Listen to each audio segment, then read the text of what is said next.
Welcome to the Deep Dive, where we cut through the noise to bring you the essential insights from the most critical reports and research shaping our world. Today, we're diving into a question so monumental, the very future of human civilization hinges on it. The rapid emergence of a technology that could be either our greatest salvation or, well, our ultimate undoing. Okay, let's unpack this. We were talking about artificial general intelligence, or AGI. Our deep dive today is built around a comprehensive report titled AGI, Ally or Overlord.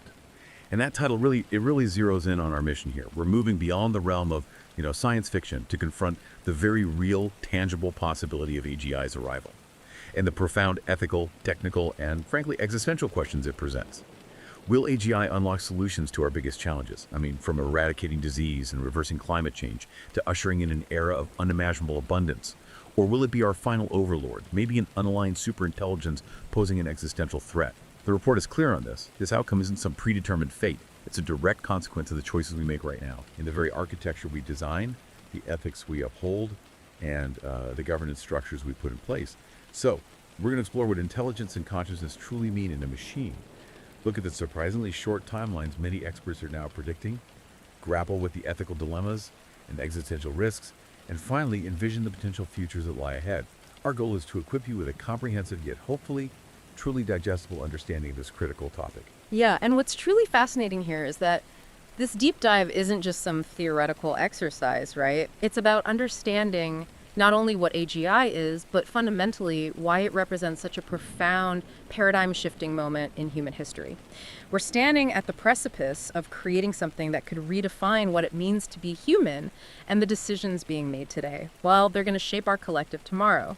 This deep dive is really designed to empower you, the listener, to engage with these discussions because truly the stakes just couldn't be higher. I completely agree. So let's lay the groundwork because the world of AI is buzzing with terms and it can get really confusing really fast. AI is thrown around constantly, but it covers such a vast spectrum. What are we even talking about when we say AI or AGI? How do we make sense of this sprawling landscape? That's a perfect place to start because the ambiguity around these terms, it often leads to a lot of public and even, policy confusion. The field of AI actually encompasses a wide spectrum of capabilities, from the everyday tools you use right now to the theoretical future. Okay, so at one end, we have what's called artificial narrow intelligence, or ANI. Sometimes people call this weak AI, but don't let the weak part mislead you. ANI systems are designed for highly specific tasks, or maybe a narrow range of related tasks. They can perform exceptionally well, often outperforming humans within their designated domain, but they entirely lack the ability to generalize that knowledge or transfer skills to different contexts. So things we use every day. Exactly. Think about the AI you interact with constantly.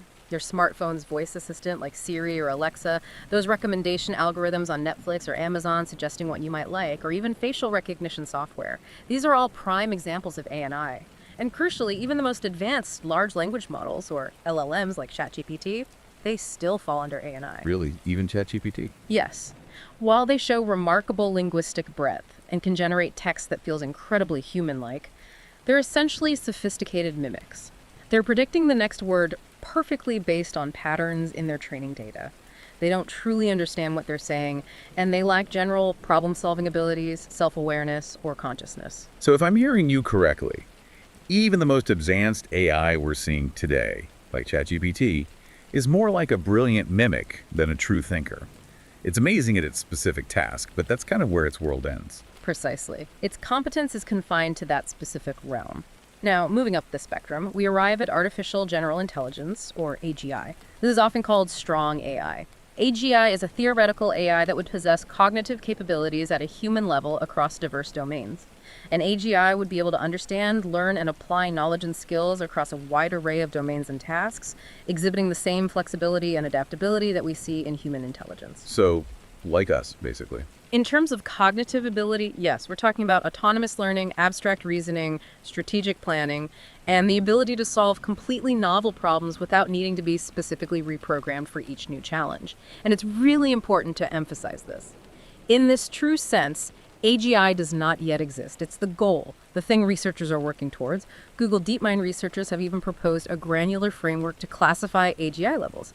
Ranging from emerging, like an unskilled human, to competent, maybe outperforming 50% of skilled adults, then expert, virtuoso, and finally, superhuman. Ah, okay. So it's not just on or off. Exactly. It helps us measure progress more precisely, giving us benchmarks beyond just does it exist yet.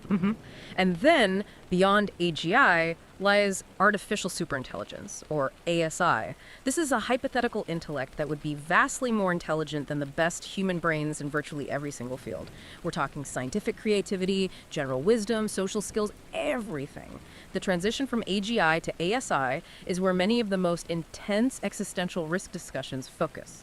Because at this stage, a machine's cognitive capabilities would so far exceed our own that human control would become, well, theoretically and practically, pretty much impossible.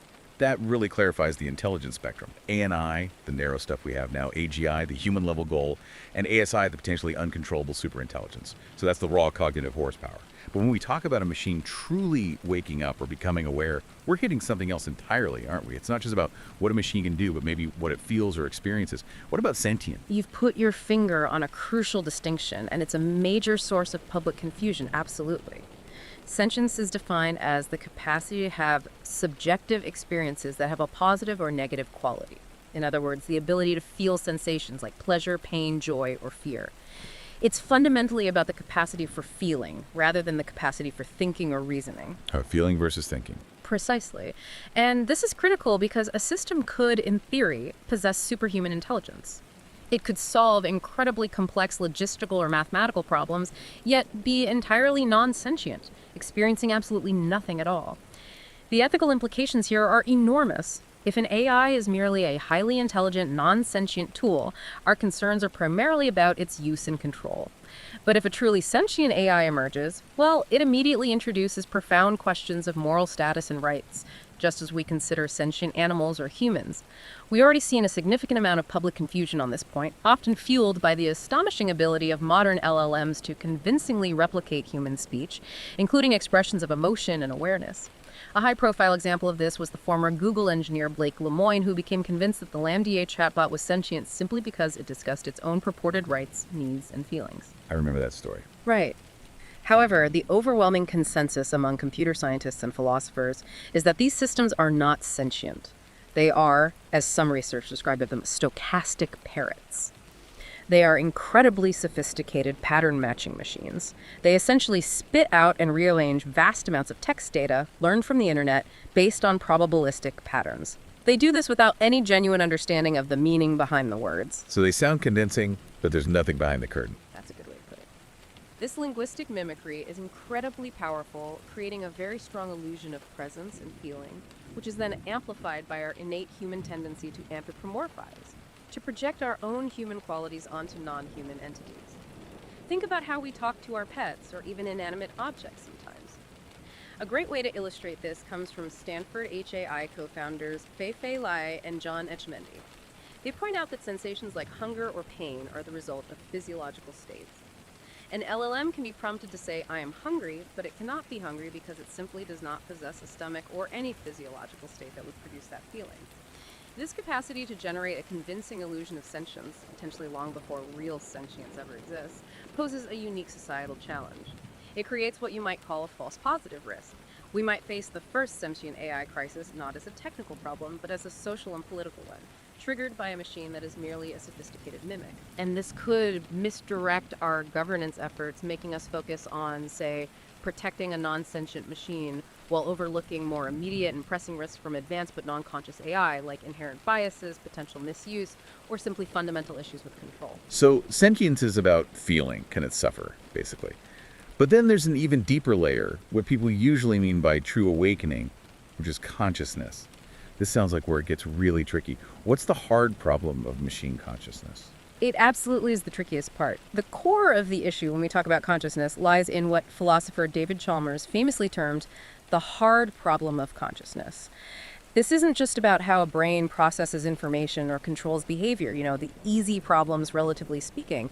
It's about explaining why and how physical processes, neurons firing, circuits switching, give rise to subjective, qualitative experience.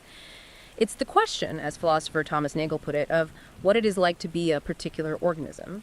This subjective, first-person perspective is known as phenomenal consciousness. The inner movie. Exactly. The inner movie, the feeling of redness, the taste of chocolate, You can imagine an AI that could potentially replicate all of the brain's functions. It could process information, control behavior, even communicate perfectly. But if it lacks this inner phenomenal experience, it would be, in philosophical terms, a philosophical zombie. Imagine a robot that perfectly acts conscious, responds appropriately, says all the right things, but has no actual inner experience, no lights on inside.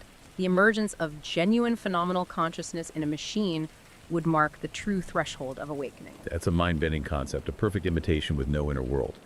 So given this hard problem, are there any leading scientific theories trying to crack it, or at least help us understand how consciousness might arise, even in non-biological systems? How are people trying to tackle this? Yes, absolutely.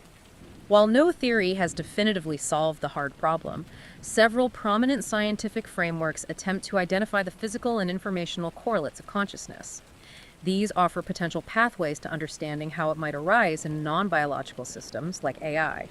Two of the most prominent are integrated information theory, or IIT, and global workspace theory, or GWT.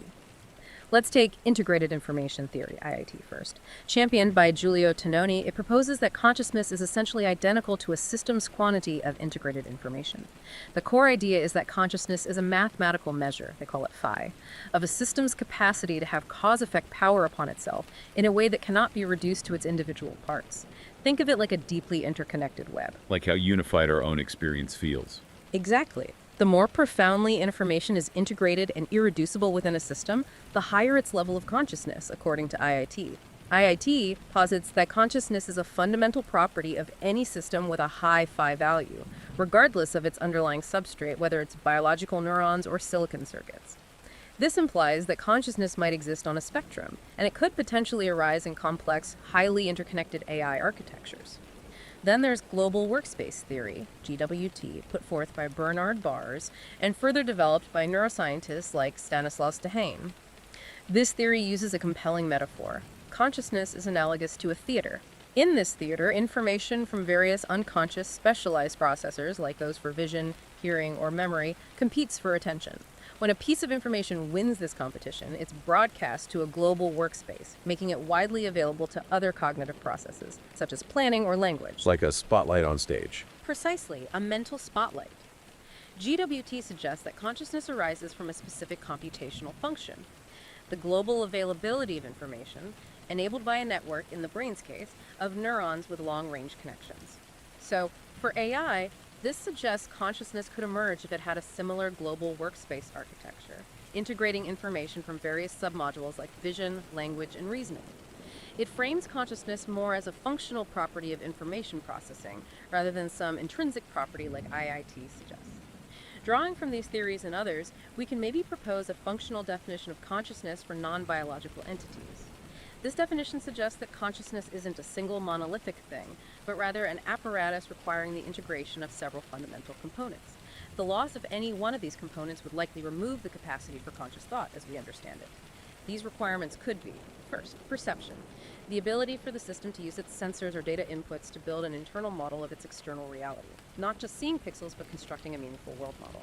Second, memory, a robust system for storing and retrieving perceptual information, providing context and grounding experience in time. Okay, seeing and remembering. Right. Then third, imagination, the capacity to mentally represent and manipulate information that isn't currently being perceived. This is crucial for prediction, planning for the future, and, creativity. Fourth, a sense of self, the ability to discriminate between itself and everything else in its environment. This provides a boundary for control and a sense of agency. Fifth, desire, an internal impetus or motivation that drives decision-making.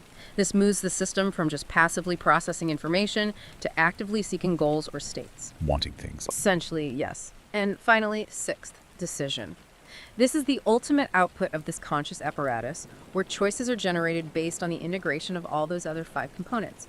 So the key takeaway here is that for a machine to truly be awake and conscious, it probably needs this integrated package to perceive, remember, imagine, have a sense of self, have motivations or desires, and then act based on all that. This framework also makes a critical point. The pursuit of AGI, which is general intelligence, and the emergence of machine consciousness are related, but they are distinct challenges. We might very well achieve one long before the other. That's important. Very. A non-conscious AGI would still pose profound control and alignment risks because of its sheer intelligence and capability, even without feelings. Conversely, a conscious, but maybe less than superintelligent AI would present primarily ethical challenges regarding its moral status and rights. The policy and safety responses required for each of these scenarios are vastly different, which is why making these distinctions, intelligence, sentience, consciousness, is so crucial. That's a lot to wrap our heads around, really distinguishing pure intelligence from sentience and then this deep, complex nature of consciousness. It definitely reframes how we think about a machine awakening. Now let's turn to the practical side. If these breakthroughs are potentially on the horizon, when might all this actually happen? The question of when AGI seems to have been accelerating dramatically in recent years. What's the latest thinking on these shifting timelines? You're absolutely right. The conversation around timelines has seen a dramatic shift, and it's injected a real sense of urgency into the field. Historically, for decades, the median forecast among AI researchers for AGI's arrival hovered somewhere around the year 2060.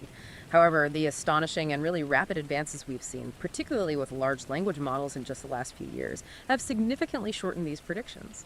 Current surveys of AI researchers now suggest a 50% probability of achieving AGI somewhere between 2040 and 2047.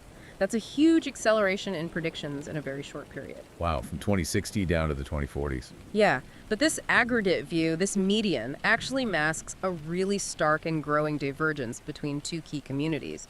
On one side, you have the majority of academic researchers.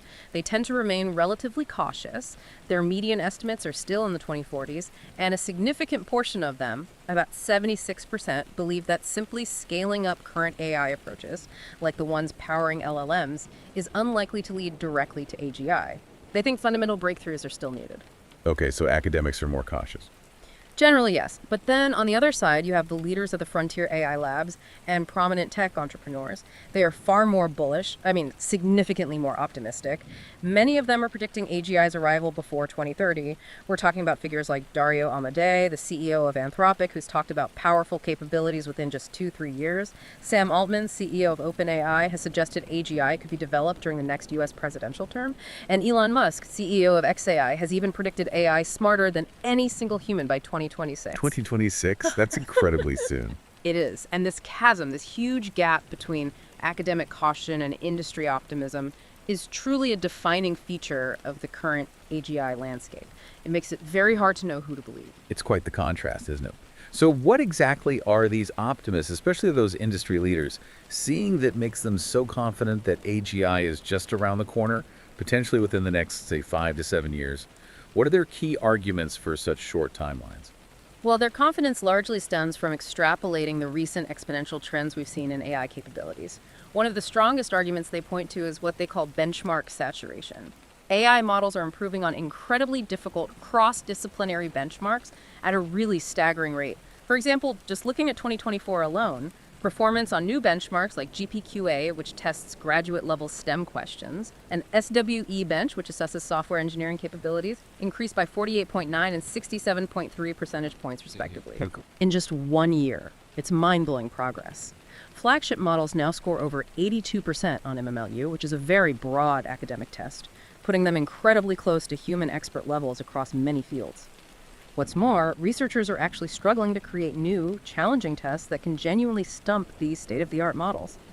This suggests to the optimists that for a wide range of cognitive tasks, the gap to human-level performance is rapidly closing, maybe faster than we thought. Another compelling argument for shorter timelines is the emergence of agentic capabilities. Beyond just doing well on static tests, AI systems are increasingly demonstrating the ability to perform complex, multi-step tasks that require planning and interaction over extended periods. One recent study found that the length of tasks AI agents can successfully complete is doubling roughly every 7 months. And in 2024-2025, that doubling time actually seems to have accelerated to just 4 months. Wow, the rate is increasing. Exactly. If you extrapolate this trend, just purely mathematically, it suggests that AIs could potentially autonomously carry out month-long projects by as early as 2027 to 2030. This is seen as a critical step because it points directly toward the development of truly autonomous agents that can act like AI workers, which is considered a foundational component for achieving AGI. Those are some incredibly impressive statistics, I have to admit. They certainly paint a picture of rapid progress. But the skeptics, the academics, they have strong points too, right? What are their counter-arguments to these near-term, very optimistic timelines? Where do they see the fundamental roadblocks? Absolutely. The skeptics caution against simply drawing straight lines on these exponential graphs indefinitely. They argue that fundamental hurdles and historical precedents suggest a potentially longer road ahead. Firstly, many academics argue that scaling is not a panacea. There's a strong consensus among a significant portion of academic researchers that simply increasing the computational power and the vast amounts of data fed into current architectures, like the transformer model that underpins most LLMs, probably won't be sufficient to actually cross the AGI threshold. Just bigger isn't necessarily better or smarter. Exactly. They argue that truly fundamental algorithmic and architectural breakthroughs are still absolutely required to achieve core components of general intelligence, things like robust reasoning, genuine common sense understanding of the world. We're talking about qualitatively different leaps, not just making the current stuff bigger and faster. Secondly, they point to historical precedent and the infamous AI winters. The history of artificial intelligence is quite cyclical, It's marked by periods of intense hype and overly optimistic predictions. Right, we've heard this before. We have. And these hype cycles are often followed by what are known as AI winters, where progress stalls, funding dries up significantly, and the field sort of resets expectations. Past predictions of imminent breakthroughs, from notable figures like Herbert Simon way back in 1965 to Jeff Hinton as recently as 2016, have proven to be overly optimistic. Skeptics argue that the current fervor, while impressive, might just be another such cycle, and we need to be wary of repeating past mistakes of overpromising. And finally, there are impending physical bottlenecks. The exponential growth that's been driving recent progress simply cannot continue indefinitely due to real-world limits. Researchers point to very real looming issues. One is the rapidly dwindling supply of high-quality training data. We might actually run out of useful text on the internet soon. Another is the truly immense energy consumption required by these massive data centers. The environmental impact is becoming a serious concern. And then there's the sheer prohibitive cost of training frontier models, which is currently doubling roughly every 5 months. These physical and economic limits may cause progress to slow significantly, perhaps around 2030, unless far more efficient algorithms are developed. This could act as a natural brake on progress, regardless of our algorithmic ambitions. Okay, so while timelines are hotly debated and there are strong arguments on both sides, what are the actual blueprints? What are the different architectural paths researchers are taking to try and build an AGI? It's not just one single approach, is it? Walk us through the competing paradigms out there. No, it's definitely not just one approach. There are indeed several distinct, yet sometimes overlapping research paradigms for building AGI. The path isn't a single road. It's more like a branching tree with different groups exploring different avenues. The current dominant paradigm, the one getting most of the funding and attention right now, is machine learning and deep learning. This approach is centered on scaling up artificial neural networks. At the very forefront are the large language models and other foundation models that are trained on vast multimodal data sets. Think text, images, audio, maybe even video soon.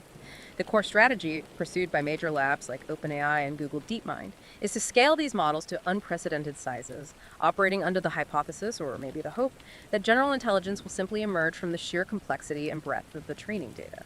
Intelligence through scale. That's the bet, essentially. This approach is often combined with reinforcement learning, specifically reinforcement learning from human feedback, or RLHF. That's used to fine-tune the model's behavior and align it more closely with human intent, trying to make it safer and more helpful. But then we have a different branch, neuroscience-inspired models. This approach seeks to build AGI by either reverse engineering or drawing direct inspiration from the only known example of general intelligence we have, the human brain. Within this, one really ambitious goal is whole brain emulation, or HBE. This aims to create a detailed computational simulation of an entire human brain, mapping it neuron by neuron and synapse by synapse. Wow, uploading a brain. Sort of, yeah. The success of HBE depends on 3 critical technological pillars. First, having sufficient computational power, which some believe might actually be available in today's top supercomputers. Second, having high-resolution brain scanning technology to capture the structure in enough detail that remains a very significant bottleneck. And third, the ability to accurately simulate all those complex neural processes. It's a huge challenge. A related but distinct approach here is neuromorphic computing. This focuses on building computer hardware that directly mimics the brain's structure and function, using components that act like artificial neurons and synapses, often with things like spiking neural networks. The big promise here is potentially much greater energy efficiency compared to traditional silicon chips. And finally, there's a third major category: cognitive architectures and hybrid systems. This paradigm focuses on building systems that explicitly model the high-level components of human cognition, things like working memory, long-term memory, different reasoning modules. Historically, this included symbolic AI, sometimes jokingly called good old-fashioned AI or GoFi-I. This approach represents knowledge and reasoning using logic and symbols. While it's less dominant now, it still excels at tasks that require explicit step-by-step reasoning. Like logic problems. Exactly. Today, the more advanced form here is integrated cognitive architectures, or ICAs. These are hybrid systems that aim to combine the strengths of different approaches. They typically integrate symbolic reasoning modules for logic and planning with sub-symbolic neural networks for learning from data and pattern recognition. Proponents of this approach argue that this cognitive synergy, combining the best of both worlds, is actually the most promising path to AGI. They argue it could overcome the weaknesses of each individual approach and might even have lower computational requirements than just trying to scale up neural nets or emulate the entire brain. So it sounds like a grand engineering challenge, definitely, with multiple ambitious paths being explored. But regardless of the chosen architecture, whether it's scaling LLMs, copying the brain, or building hybrids, what are the biggest walls we're hitting? What are the great filters of AGI development that stand in the way of achieving truly general intelligence across the board? That's a crucial question because these great filters, as some call them, represent the deepest open problems in the field. They're the fundamental hurdles that must be overcome regardless of the specific architectural approach you take. First, we have conceptual and algorithmic hurdles. One of the most significant here is common sense and causal reasoning. Current AI systems, especially the big, large language models, fundamentally lack the intuitive understanding of the physical and social world that humans possess almost effortlessly. They are excellent at identifying statistical correlations in vast data sets. A often happens with B, but they struggle to grasp true cause and effect relationships. Why does A cause B? They know that things happen together, but not why. Precisely. And this causal understanding is absolutely critical for robust reasoning, planning, and interacting safely with the real world. For instance, an LLM might know that rain makes the ground wet, but it doesn't understand the underlying physics of evaporation, condensation, and gravity in the way a human child does. Another key hurdle is continual and adaptive learning. Unlike humans, who learn continuously throughout their lives, picking up new facts and skills every day, most current AI models are largely static after their initial massive training phase. They can't easily integrate new information or adapt their internal models on the fly without being completely retrained from scratch, which is incredibly costly and time-consuming.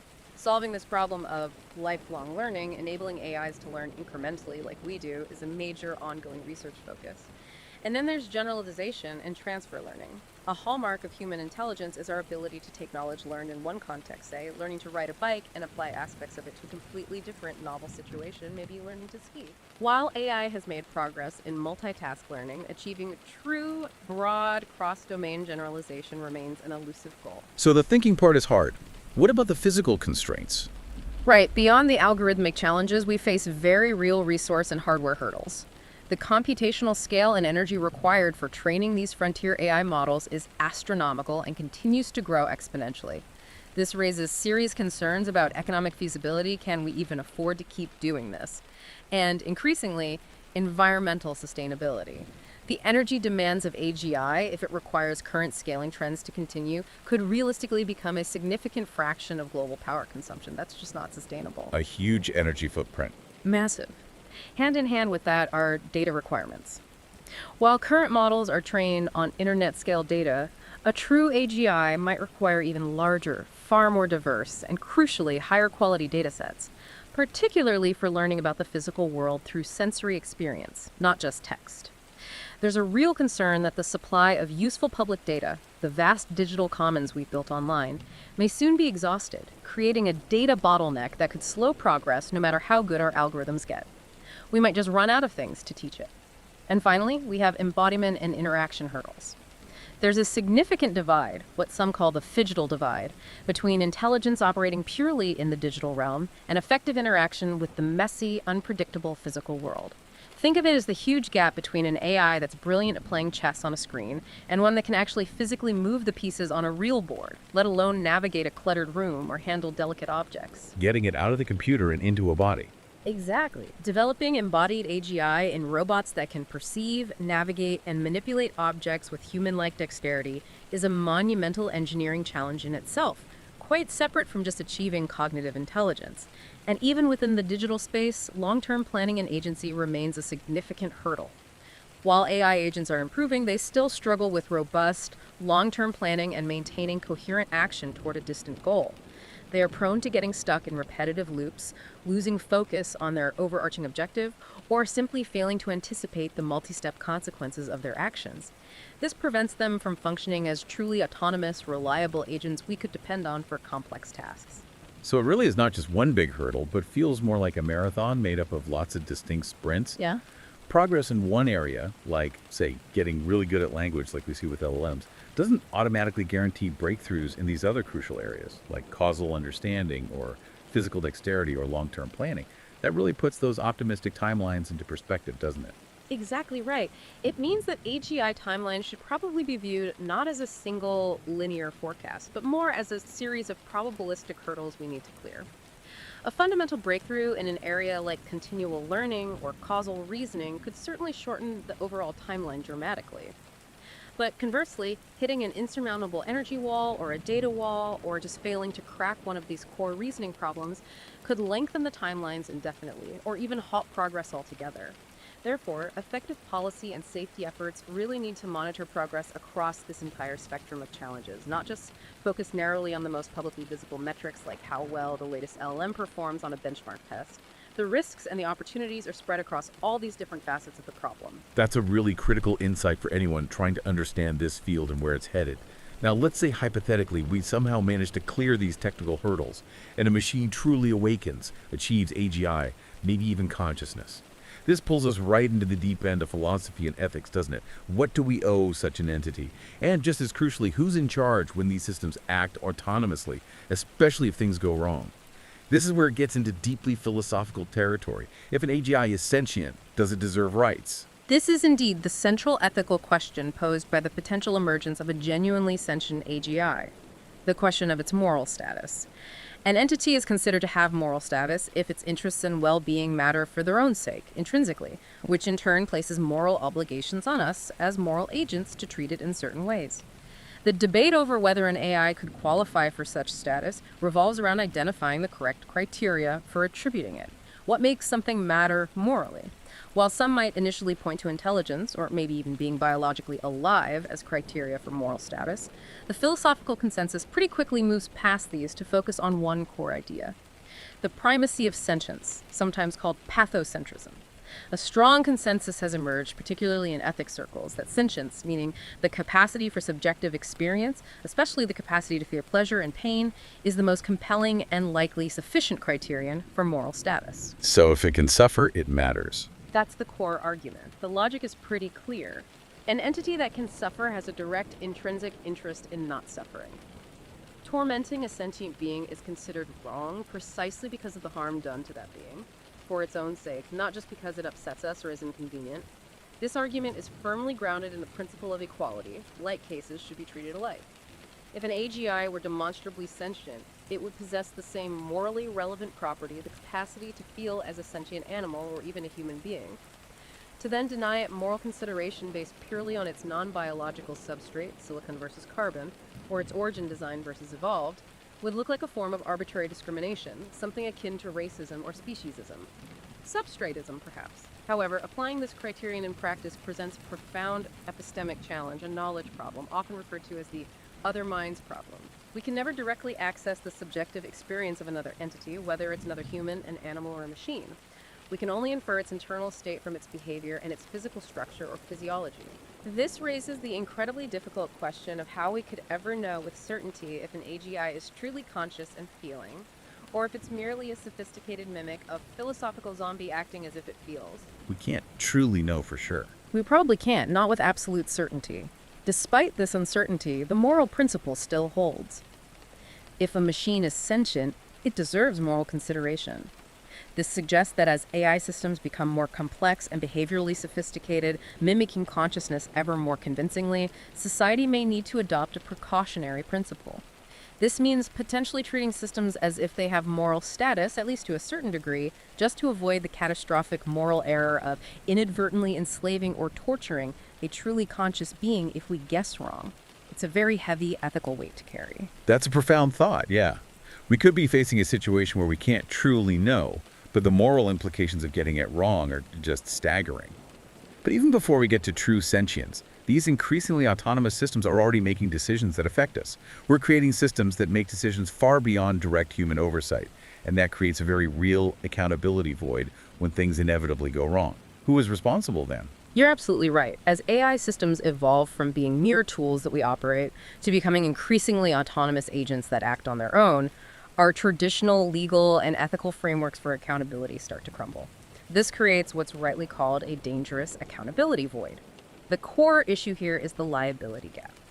When a human operates a tool, like a car, and causes harm, liability can typically be assigned maybe to the human operator, maybe to the manufacturer if the tool was faulty. But how do we point the finger when a fully autonomous AGI, making complex decisions far beyond human comprehension or immediate oversight, commits a policy breach, causes a financial market crash, or even violates a law? Who do you sue? Exactly. The problem is compounded by what we often call the black box problem. The decision-making process within these complex neural networks is often opaque, even to the engineers who built them. It's incredibly difficult, sometimes impossible, to trace a specific harmful outcome back to a particular design flaw, a specific piece of training data, or even a deliberate developer choice.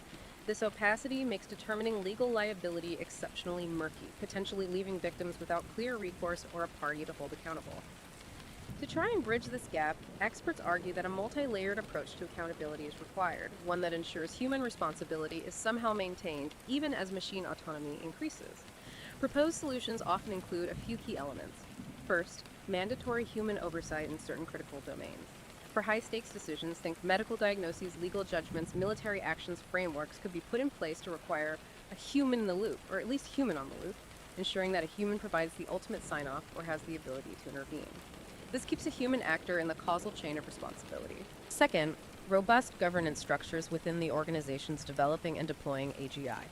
This means companies and labs must establish clear internal governance mechanisms, things like cross-functional ethics committees to vet AI applications before they're deployed, implementing transparent reporting structures for incidents, and embedding ethical protocols directly into the entire development lifecycle, right from the start. Building ethics in, not bolting it on. Precisely. And third, we need technical standards for transparency and explainability. A key focus of governance, both internal and potentially regulatory, should be to demand systems that are inherently more transparent and explainable. This involves developing and mandating technical methods for auditing AI decisions, for tracing data provenance. Where did the training data actually come from? And most importantly, for providing understandable reasons for an AI's output, at least in critical cases. This explainability, or XAI, is absolutely essential for both regulatory oversight and, frankly, for building public trust in these incredibly powerful systems. Okay, so we need clear rules, internal checks, and more transparency, ideally. But AGI isn't just a company issue or even a national issue. It's inherently global. How are we trying to govern this at an international level? What guardrails are being built, and perhaps more importantly, are they strong enough or being built fast enough to contain this potentially global race? That's a critical question, because the challenges posed by AGI are fundamentally global in scope. Things like existential risk or global economic disruption don't respect national borders. So international cooperation is absolutely essential to establish shared norms, standards, and maybe eventually regulations. Unfortunately, the current global governance landscape is, well, it's pretty fragmented, and critically, it seems to be evolving much too slowly compared to the incredibly rapid pace of technological development. Several intergovernmental bodies have begun to lay the groundwork for global AI governance, establishing high-level principles intended to guide responsible development. The OECD AI principles, first adopted in 2019 and updated in 2024, have been particularly influential. They established a kind of global consensus around 5 core values: inclusive growth, human-centered values and fairness, transparency and explainability, robustness, security and safety, and accountability. Sounds good, but are they binding? Mostly not. While these principles are largely voluntary, they provide a crucial foundation for interoperable policies and have significantly influenced some binding legislation. For example, the EU AI Act, adopted in 2024, is legally binding within the European Union. It takes a risk-based approach, categorizing AI systems into different tiers: unacceptable risk, high risk, limited risk, minimal risk with strict requirements imposed on high-risk systems, and clear transparency rules for things like chatbots. Other important initiatives include the UNESCO recommendation on the ethics of AI from 2021, which is voluntary and emphasizes human rights, environmental flourishing, diversity, and peaceful societies. The G7 Hiroshima AI Process International Code of Conduct from 2023 is also voluntary, focusing on practical things like risk management, transparency reporting, content authentication to fight deepfakes, and advancing AI safety research. And most recently, the United Nations established a high-level advisory body on AI in 2024, which has proposed a framework aiming to foster AI for humanity, protect human rights, create some kind of AI standards exchange, and generally improve global coordination. Alongside these governmental efforts, there's a smaller but highly influential ecosystem of nonprofit research organizations specifically dedicated to addressing the long-term safety and ethical challenges of AGI. For example, Machine Intelligence Research Institute, or MII, focuses on really foundational mathematical research aimed at ensuring that smarter-than-human AI systems are robustly aligned with human values. They tackle deep theoretical problems in decision theory and logical uncertainty. The Future of Humanity Institute, or FHI, at Oxford, though now sadly closed, was a pioneering interdisciplinary center that produced foundational work on superintelligence strategy and existential risk. And the Future of Life Institute, FLI, works to steer transformative technologies away from large-scale risks through grant-making, educational outreach, and policy advocacy. They were notably instrumental in publishing that 2023 open letter calling for a temporary pause on giant AI experiments. So there are groups thinking about the long-term risks. Yes, these organizations play a vital role, often conducting the high-risk long-term safety research that commercial labs, driven by intense competitive pressures and short-term goals, might neglect or deprioritize. However, the current overall state of governance reveals a dangerous mismatch, what many observers call the governance gap. While international bodies are establishing principles, these are mostly non-binding guidelines. And the underlying dynamic, the out-of-control race among developers, incentivizes rapid deployment and capability gains over cautious, safety-focused development. This means that highly autonomous near-AGI systems are very likely to be deployed into a legal and regulatory vacuum, long before this accountability void we talked about has been adequately filled.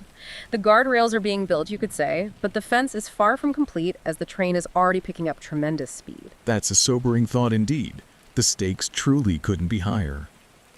And this leads us directly to perhaps the most concerning part of the whole conversation, the existential risks. When people hear AI risk, they often imagine, Terminator-style robots waging war on humanity. But the real danger, as the report points out and as many experts emphasize, isn't really about AI turning evil in a human sense, is it? It's far more subtle and, frankly, maybe more terrifying. Precisely. And first, we need to be really clear about what we mean by existential risk in this context. It's not just a bad outcome or even a major disaster like a war or a pandemic, though those are terrible. An existential risk is specifically defined as an adverse outcome that would either annihilate Earth-originating intelligent life entirely or permanently and drastically curtail its potential for future flourishing. If we connect this to the bigger picture, it's about the entire future trajectory of humanity, potentially trillions of future lives, not just avoiding a recession or a regional conflict. It's the ultimate stakes.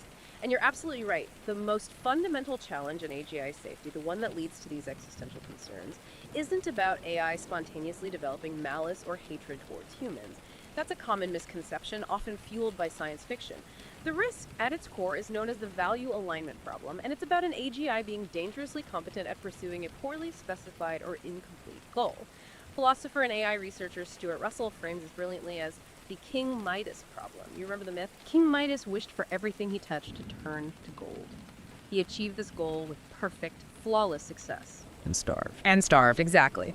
The result was catastrophic ruin, as his food, his drink, and even his beloved daughter were transformed into useless gold.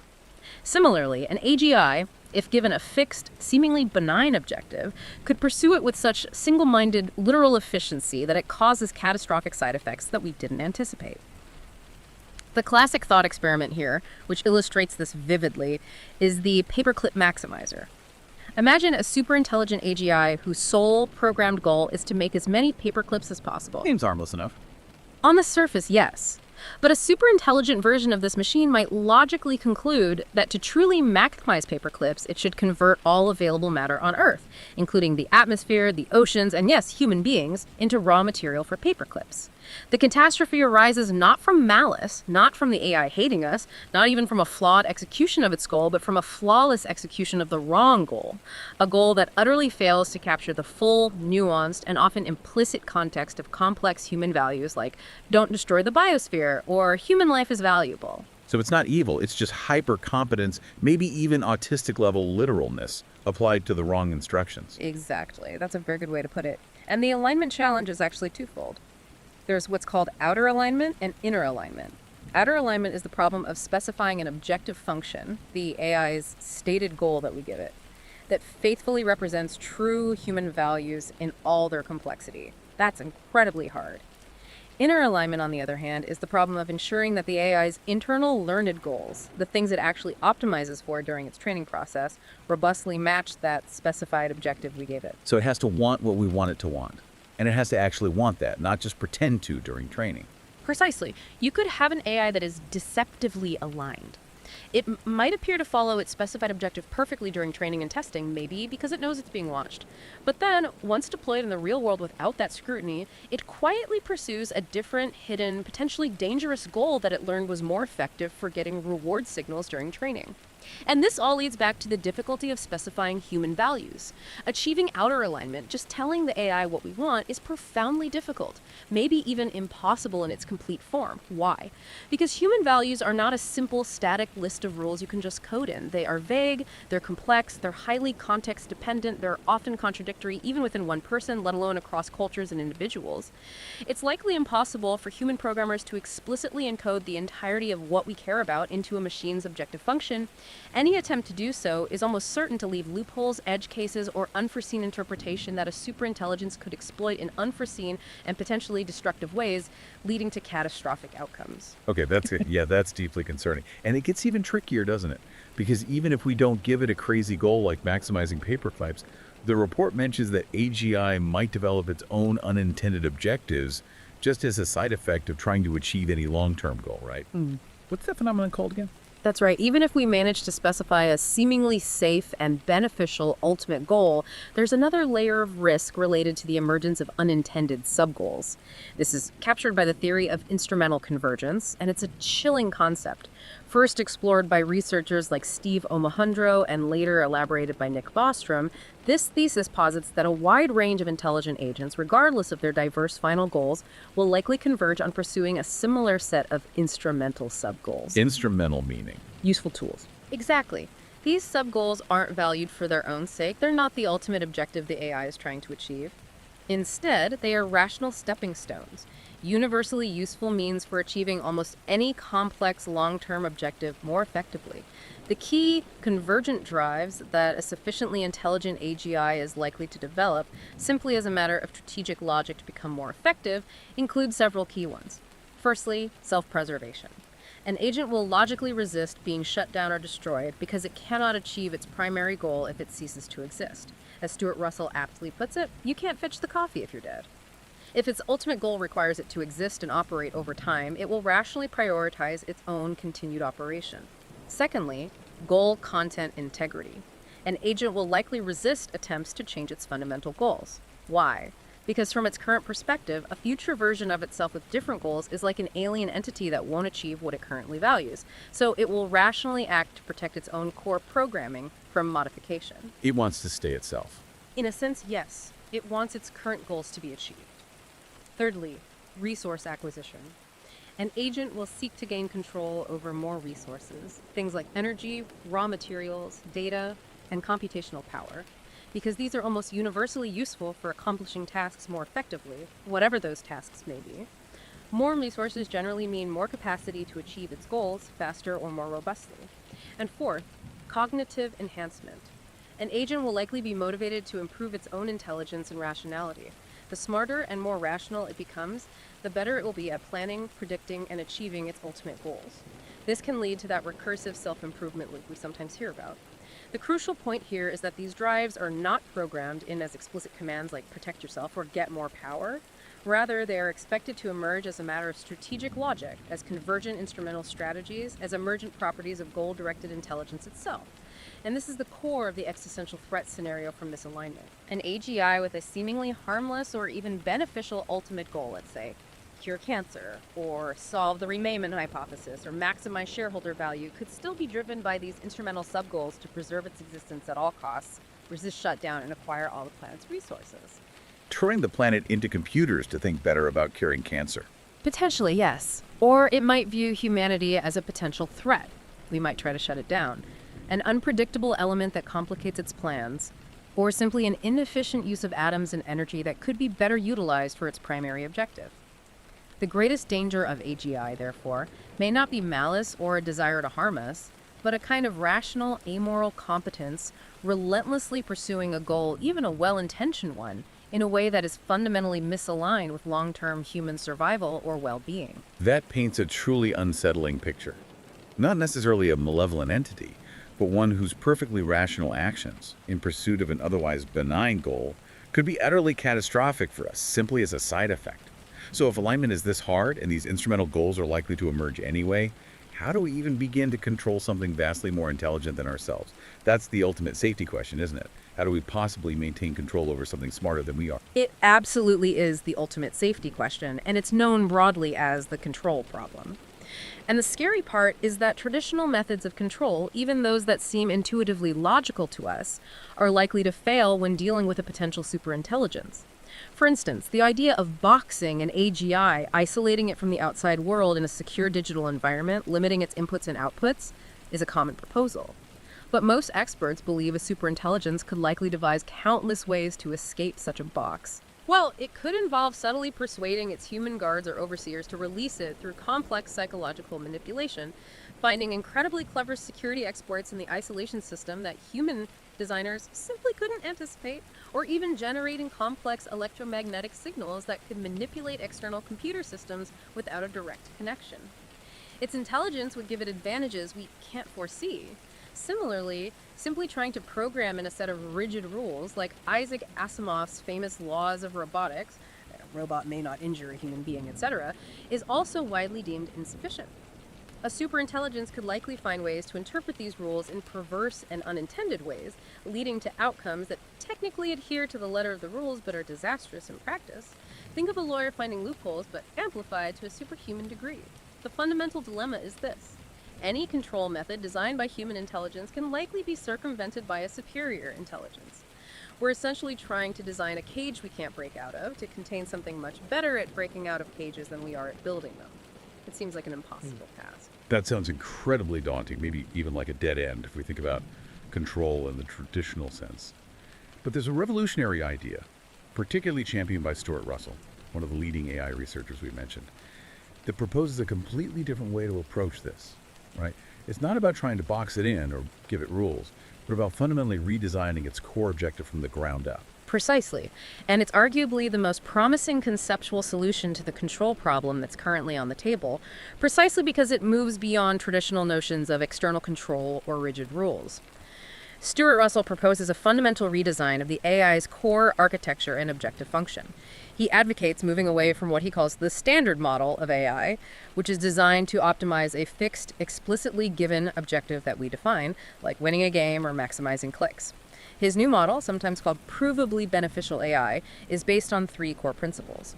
The first principle is that the machine's only objective is to maximize the realization of human preferences. That's its sole goal. This means the AI is designed to be purely altruistic, focused only on what we, humanity, actually want. The second principle, and this is the crucial innovation, the linchpin, is that the machine is initially uncertain about what those preferences actually are. This uncertainty is the key. The AI doesn't start with a potentially flawed, hard-coded, incomplete understanding of human values. It knows it doesn't know what we truly want in all situations. So it starts humble. Exactly. It starts humble and uncertain about our complex and often contradictory preferences. And the third principle is that the ultimate source of information about human preferences is human behavior. The AI learns our preferences over time by observing what we do, what we choose, what we approve or disapprove of, what makes us happy or causes us distress. Now think about the implications of that uncertainty. An AI that fundamentally knows it doesn't know our true preferences has a powerful, positive incentive to be cautious. It has an incentive to constantly ask for clarification if it's unsure. And crucially, it has an incentive to allow itself to be switched off. Why would it allow itself to be switched off? Wouldn't that stop it from achieving our preferences? That's the beauty of the uncertainty. From its perspective, being switched off is not a threat to its goal of fulfilling human preferences because it knows it might be about to do something we don't prefer. So if we try to switch it off, it interprets that action as valuable new information. They're trying to switch me off, which means I must have been about to do something contrary to their preferences. Therefore, allowing myself to be switched off helps me achieve my goal of fulfilling their preferences by preventing me from violating them. It makes the AI inherently corrigible, open to correction, and deferential to human oversight. Wow, okay, that flips the script entirely. It really does. This built-in humility and deference fundamentally solves the problem of an AI resisting shutdown or acting against human will out of instrumental convergence. This represents a profound paradigm shift. From building powerful optimizers that blindly pursue a fixed goal we give them, to building provably beneficial, human-compatible agents that are designed to defer to our ultimate preferences, even if those preferences are fuzzy or hard to articulate. This approach suggests that safety isn't an add-on feature or a set of rules applied after the fact. It must be woven into the foundational architecture and objective function of AI from the very beginning. The significant risk we face right now, however, is the clear disconnect between the safety-first paradigm proposed by Russell and others and the current capabilities-first race among frontier AI labs. The emphasis in practice seems to be on building more powerful models as quickly as possible, potentially without this fundamental redesign for safety at their core. That's a powerful shift in thinking, absolutely. Yeah. Really reorienting the entire core design principle towards uncertainty and deference. So if we manage to actually do that, if we build AGI safely, truly imbued with this principle of human compatibility, what does a post-AGI world look like then? What are the potential futures, the best case scenarios that the report lays out? This is where we glimpse the two starkly different paths ahead for civilization, the potential utopia versus the potential dystopia. If humanity successfully develops and deploys a robustly aligned AGI-1 that genuinely prioritizes human preferences and well-being because it's designed that way from the ground up, then the potential benefits are almost unimaginable. Right, if we get this right, the upside is supposed to be huge. What could AGI actually do for us in a truly utopian scenario? Paint that picture. Okay, in a truly utopian prospect, AGI would function as a tireless, superintelligent collaborator, amplifying human ingenuity to solve our most complex and persistent global challenges, things we've struggled with for generations. Think about solving grand scientific and environmental challenges. AGI could potentially revolutionize our response to the climate crisis. It could analyze vast, incredibly complex climate data sets to create far more accurate predictive models than we have now. It could optimize global energy grids for 100% renewable uptime, figuring out the incredibly complex balancing act required. It could accelerate the discovery of novel materials for incredibly efficient carbon capture and storage, or design new catalysts for green hydrogen production. Furthermore, it could help design infrastructure and agricultural systems that are inherently resilient to the unavoidable impacts of a changing climate. So a real partner in tackling climate change. A superpowered partner. Then, in medicine and disease control, AGI could usher in an era of truly personalized medicine. By analyzing an individual's entire genome, their lifestyle choices, maybe real-time biometric data from wearables, an AGI could devise bespoke treatment and prevention plans tailored specifically for you.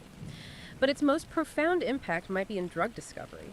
AGI could rapidly analyze mind-bogglingly complex molecular interactions in biological systems to design novel therapies for diseases like cancer, Alzheimer's, neurodegenerative diseases, maybe even aging itself, and certainly future viral pandemics.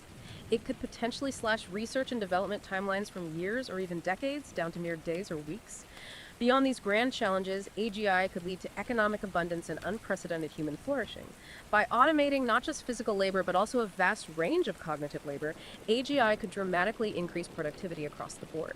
This could lead to what some economists have termed radical abundance. The cost of goods, energy, and services could fall precipitously, potentially enabling a future where basic human needs, food, shelter, healthcare, education, are met for everyone on the planet.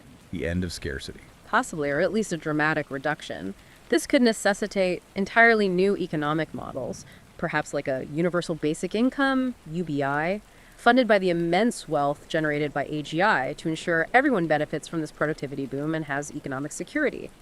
And freed from the necessity of labor for survival, humans could potentially devote more time to creativity, relationships, learning, exploration, personal growth, art, philosophy, whatever gives their lives meaning.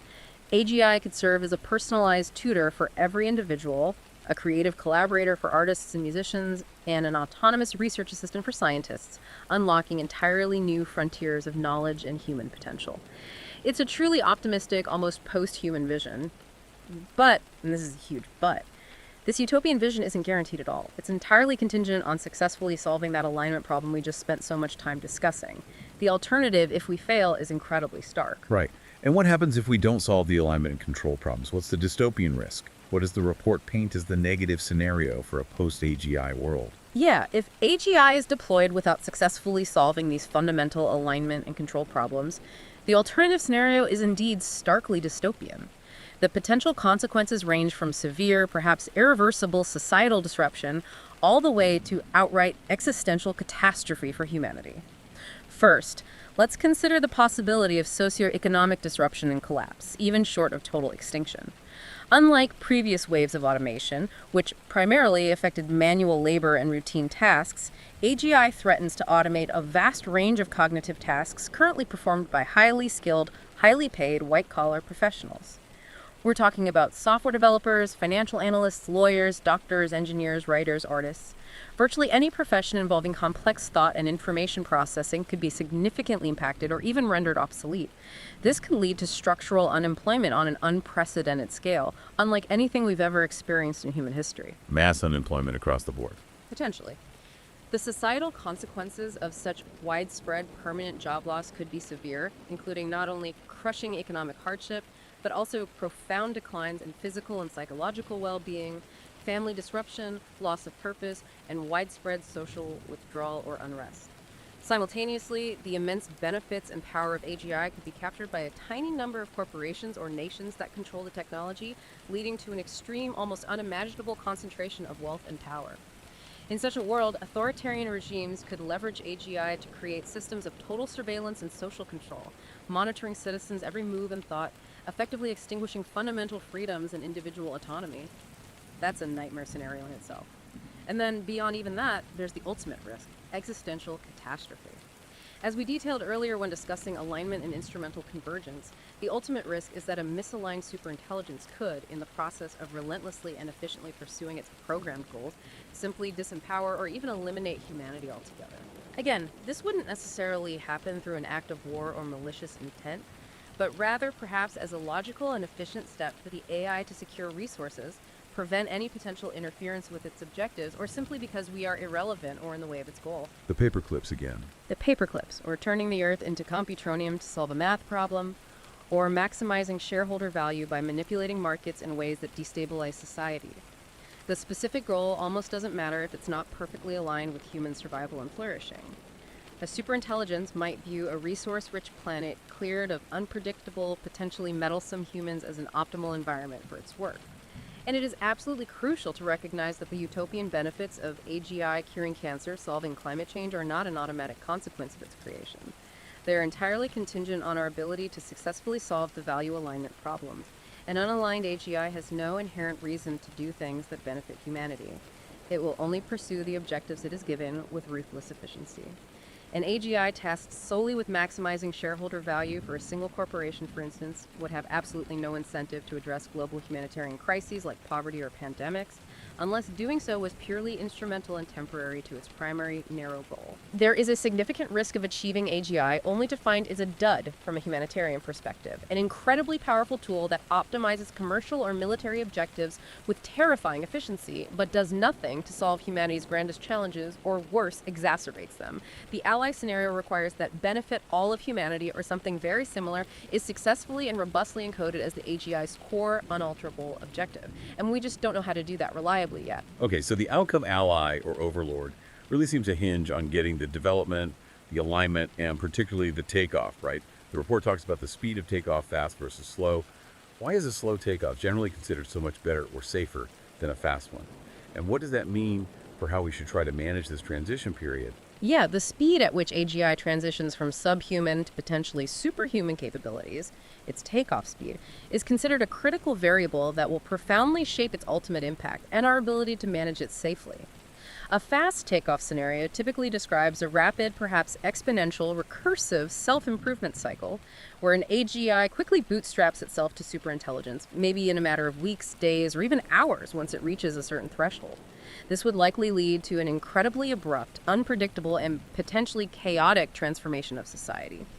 In this kind of one shot to get it right scenario, there's very little room for human adaptation, for correcting errors in the AI's alignment or design, or for societal learning and adjustment. It's a sudden, discontinuous jump that could leave us completely unable to react or maintain control. A whirlwind we couldn't keep up with. Exactly. That's why a slow takeoff is therefore widely seen by safety researchers as the preferable scenario, if we have any choice in the matter. A more gradual transition, perhaps unfolding over years or even decades, would allow society time to learn, to adapt, to develop governance structures, and hopefully to solve the complex alignment and control challenges empirically as they arise, learning from smaller mistakes before they become catastrophic. This is part of the rationale behind the strategy advocated by labs like OpenAI to deploy successively more powerful yet still hopefully limited and controllable AI systems into the real world. The idea is to create a tight feedback loop between the technology and society, allowing us to carefully steward AGI into existence, learning as we go, rather than confronting a sudden, unpredictable leap into the unknown. It's about iterative development and adjustment. However, even with a slow takeoff, the dangers of the transition period itself, the phase during which AGI capabilities are rapidly accelerating but have not yet stabilized and aren't perfectly aligned or controlled, may be uniquely dangerous. We might be in that period right now, arguably. This phase will likely be characterized by an intense and highly destabilizing arms race dynamic between nations and corporations, each vying for supremacy in AI development, potentially cutting corners on safety. Early, powerful, but potentially unreliable or unaligned AGI agents could be misused by malicious actors, terrorists, rogue states for devastating purposes. Or they could simply cause large-scale unintended accidents due to their still developing capabilities and lack of true understanding. Moreover, the simultaneous socio-economic disruption from mass labor displacement, which we discussed earlier, could create a chaotic, politically unstable global environment, which is exactly the wrong kind of environment in which to try and safely manage the emergence of a potential superintelligence. So the journey could be as dangerous as the destination. Absolutely. The conclusion here is that the greatest immediate risk may not be some distant ASI overlord decades from now, but rather the turbulent, conflict-prone, unstable journey to get there in the coming years.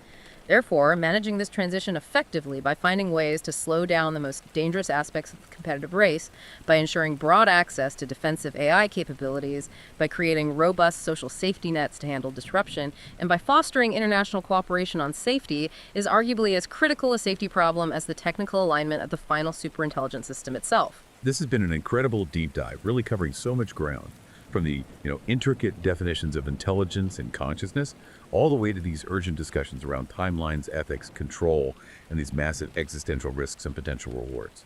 So, after navigating all that complexity, what's the big takeaway? What's the bottom line from all of this? Well, listening to you and reflecting on the report, it seems abundantly clear. AGI is no longer just a distant speculative fantasy. It's being treated as a near-term possibility that is being actively pursued with immense resources and a real sense of urgency.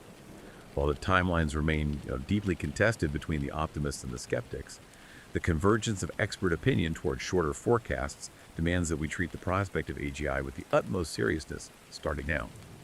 We also learned that the very nature of a potential AI awakening is itself this profound philosophical puzzle.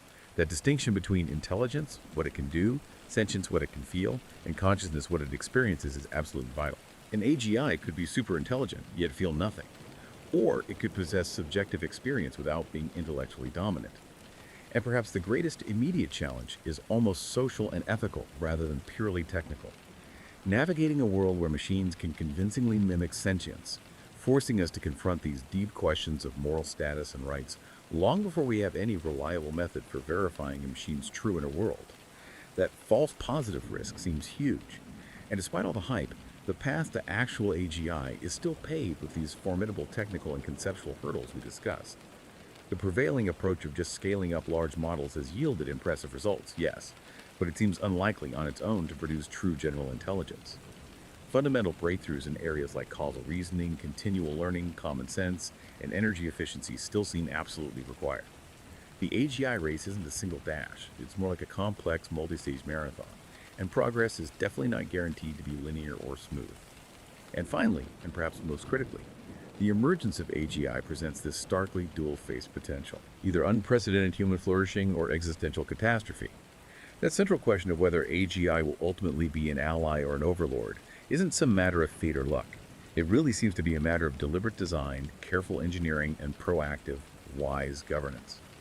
The analysis of the alignment and control problems reveals that the default outcome of just stumbling into creating a superintelligence without a foundational shift in our approach to AI safety seems overwhelmingly negative. The greatest threat isn't malice, as we've kept saying, but competence, a machine that rationally and efficiently pursues a poorly specified goal with potentially catastrophic unintended consequences for us. And those utopian promises of AGI curing disease, solving climate change, ending poverty, they're not automatic dividends that just fall out of creating smart machines. They are entirely contingent on our ability to solve this incredibly hard value alignment problem and somehow imbue these systems with a robust and unwavering commitment to human well-being above all else. And that really raises the crucial practical question: what must we do now? Given everything we've discussed, what action should be taken to chart a course for a human-compatible future? To navigate this perilous transition and steer toward a beneficial outcome, it seems clear that a concerted, multi-stakeholder strategy is absolutely imperative. For researchers and developers working at the cutting edge, the message seems to be: the pursuit of AI capabilities must be inextricably linked with an even greater investment in safety and alignment research. There's an urgent need to shift resources, talent, and maybe even prestige from a purely capabilities-first race to a safety-first paradigm. Foundational research into value alignment, into corrigibility, meaning ensuring the AI remains correctable and deferential, and into interpretability, so we can actually understand what these systems are doing, must be massively scaled up and prioritized, perhaps even over the development of just the next bigger, more powerful but less understood model. A culture of caution, transparency, and responsible scaling needs to become the industry norm, not just a niche concern or an afterthought. For policymakers and governments, the challenge is to close that dangerous governance gap with real urgency. Nations need to move beyond just signing voluntary principles towards establishing robust, internationally agreed-upon governance frameworks. These need clear standards for safety, transparency, and accountability, ideally backed by credible mechanisms for verification and enforcement, which is, of course, incredibly difficult geopolitically. Governments should also massively fund public sector and nonprofit AI safety research. This is crucial to create a counterbalance to purely commercial incentives and ensure research is done for the public good. And critically, proactive planning for the profound socioeconomic disruptions that even narrow AI, let alone AGI, might cause is essential. This includes seriously exploring frameworks for wealth redistribution, like universal basic income, and investing heavily in lifelong education and reskilling programs to help society adapt to a potentially radical transformation of the labor market.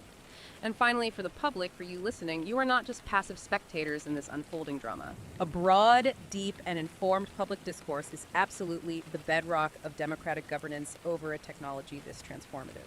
The conversation really needs to move beyond the simplistic tropes of Hollywood hype killer robots and equally simplistic dismissal or doomsday fear. We need a nuanced understanding of the specific, tangible risks and opportunities. The public has a right and maybe a responsibility to demand transparency and accountability from the corporations and governments building AGI, because ultimately this technology will affect all of us profoundly. It's a powerful call to action.